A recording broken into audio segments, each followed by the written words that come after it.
kan. We are at the court of Kuala Selangor.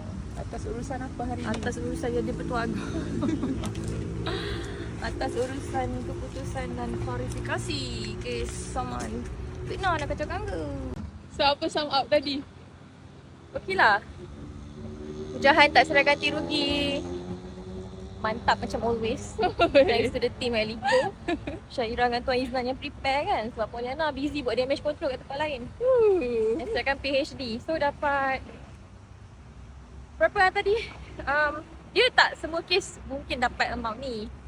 But for this case kita dapat 150,000 ganti rugi ganti rugi teruk kot. 150 campur 30 campur 20. So 200k lah. Ganti rugi teruk dengan taladan tu 30,000 dengan 20,000. So total 200k. Dengan interest 5%. Klien kena belanja saya gelang emas. Lari